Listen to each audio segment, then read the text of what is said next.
بسم الله الرحمن الرحيم. الحمد لله كفى وسلام على عباده الذين اصطفى. أما بعد، أعوذ بالله من الشيطان الرجيم. بسم الله الرحمن الرحيم. وما أرسلناك إلا مبشرا ونذيرا. صدق الله العظيم. جناب صدر حاضرین مجلس اور میرے عزیز ساتھیوں، آج میں اس بزم پربہار میں سیرت نبی صلی اللہ علیہ وسلم کے متعلق کچھ عرض کرنا چاہتا ہوں، اس امید کے ساتھ کہ میری باتوں کو بغور سنا جائے۔ جب اسلام فاران کی چوٹی سے پھیلنا شروع ہوا اور آپ صلی اللہ علیہ وسلم اپنی روشنی سے دنیا والوں کو منور کرنے لگے تو باطل پرستوں میں خلبلی مچ گئی اور ساری قوت و طاقت دل و دماغ نور اسلام کے بجھانے میں صرف کرنے لگے۔ راستے میں کانٹے بچھا کر، پتھروں سے دبا کر، تپتی ہوئی زمین پر سلا کر، آگ کے انگاروں پر لیٹا کر، پھانسی کے پھندوں پر چڑھا کر، گھر پر اجاڑ کر پیاری رسول صلی اللہ علیہ وسلم کی آواز کو دبانے کی کوشش کرنے لگے، مگر حق کی آواز روز بروز بڑھتی ہی جا رہی تھی۔ سن 7 نبی محرم کا مہینہ ہے۔ مکہ کے تمام لیڈروں نے مل کر ایک میٹنگ کی۔ ابو جہل نے پوری قوم کو للکارا کہ اے کیجور عربو، جس کو ہم بچے کا کھیل سمجھ رہے تھے، وہ آج ہمارے دین اور عزت و آبرو کے لیے طوفان بن چکا ہے۔ جس دین کا چرچا محمد کر رہے تھے، ان کے ماننے والوں کی تعداد روز بروز بڑھتی ہی جا رہی ہے۔ ہمارے خدا کو توہین کی جا رہی ہے، جھٹلایا ٹھکرایا جا رہا ہے۔ اس لیے اے عرب کے بہادروں، اب پوری طاقت سے آگے بڑھو، ورنہ وہ دن دور نہیں کہ مکہ سے ذلیل و خوار ہو کر نکلنا پڑے گا۔ ابو جہل کی تقریر نے پوری قوم کو گرما دیا، طرح طرح کی تدبیریں پیش کی گئی۔ بڑی دیر کے بعد یہ ہولناک تدبیر پاس ہوئی کہ محمد اور ان کے ماننے والوں کا بالکل بائیکاٹ کر دیا جائے، ان سے خرید و فروخت، سلام و کلام، لین دین بالکل بند کر دیا جائے۔ چنانچہ ایک عہد نامہ لکھ کر خانہ کعبہ کی دیوار پر لٹکا دیا گیا۔ یہ پوری قوم کا فیصلہ تھا، اس کے خلاف کرنے کو کسی کو اختیار نہ تھا، کسی کی مجال نہ تھی۔ مسلمانوں کو شیب ابی طالب میں بند کر دیے گئے، راستے پر پہرے بٹھا دیے گئے۔ مسلمانوں میں بچے، بوڑھے، جوان، عورتیں سب تھی۔ کھانے کے سامان دھیرے دھیرے ختم ہو گئے۔ درختوں کے چھالے کھا کھا کر، کانٹے چبا چبا کر دن کاٹنے لگے۔ صرف ایک دن کے لیے پابندی ایام حج میں ہٹا لی گئی۔ مسلمان گھاٹی سے باہر آ گئے، کپڑے پھٹ گئے، آنکھیں دھس گئی، قدم لڑکھڑا رہے تھے۔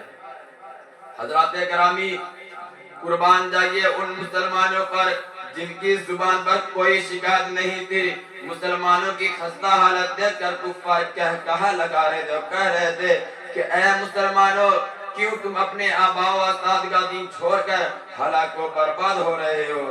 تم اب بھی محمد کا ساتھ چھوڑ دو، ہم تم پر سے یہ ساری پابندیاں ہٹا لیں گے۔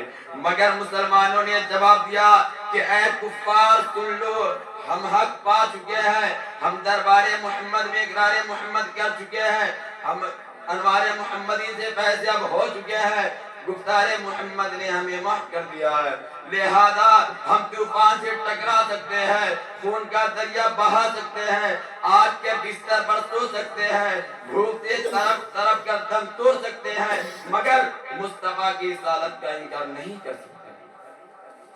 اس ابتلاء و آزمائش کے بعد پورے 3 سال مکمل ہونے والے ہیں۔ خوراکیں ختم ہو گئی، درختوں کے پتے اور چھالوں کو بھی ختم کر ڈالے، عورتوں کی آنکھیں دھس گئی، جوان بھوک سے چکرانے لگے، پھول جیسے بچے ماں کے گود میں تڑپنے لگے۔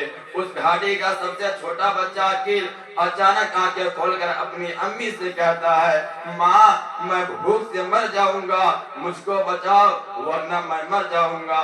ماں کے ضبط کا بندھن ٹوٹ جاتا ہے، وہ بے تحاشا اپنا سر زمین پر پٹکنے لگتی ہے، سر پھٹ جاتا ہے، لوگ اسے سنبھالتے ہیں، مگر وہ یہ کہتی رہتی ہے، مجھے چھوڑ دو، میں اپنے لگتے جگر سے پہلے مرنا چاہتی ہوں۔ دنیا والوں ذرا سوچو، کیسی سنگین گھڑی تھی، کتنا بھیانک منظر تھا، مگر رسول کی باتوں سے منہ نہ موڑا۔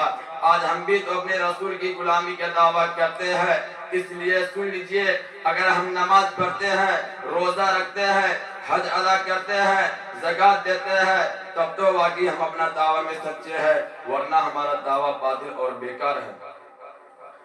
پہلے مسجدیں تھی کچی تو پکے تھے نمازی، پہلے مسجدیں تھی کچی تو پکے تھے نمازی، آج مسجدیں ہیں پکی تو کچے ہیں نمازی۔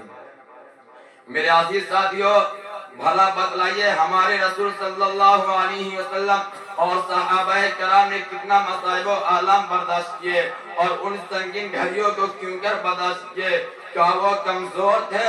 کیا وہ لوگ بے بس تھے؟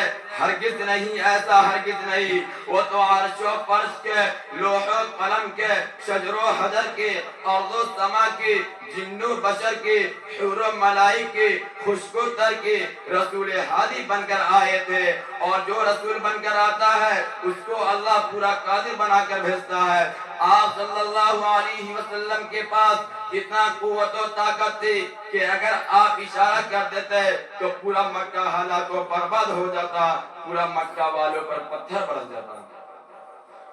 بہرحال عقیل اور ان کی والدہ کو دیکھ کر مکہ میں کوہرام مچ گیا تھا۔ سرکار دو عالم صلی اللہ علیہ وسلم سجدے میں گرے ہوئے تھے۔ ابو طالب جو آپ کے چچا ہے آتے ہیں اور کہتے ہیں، بھتیجے اب برداشت کی طاقت نہیں، اب تلوار چلانے کی اجازت دو۔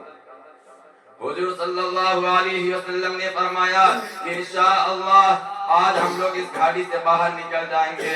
مسلمان پورے 3 سال کے بعد آج دین و دنیا سلامت لے کر گھاٹی سے باہر آ گئے۔ میرے عزیز ساتھیوں، بہت کچھ کرنے کے بعد یہ دن ہم تک پہنچا ہے، اور ہمارا حال یہ ہے کہ ہم اس کا مذاق اڑاتے ہیں۔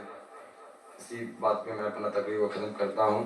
وآخر دعوانا الحمدللہ رب العالمین۔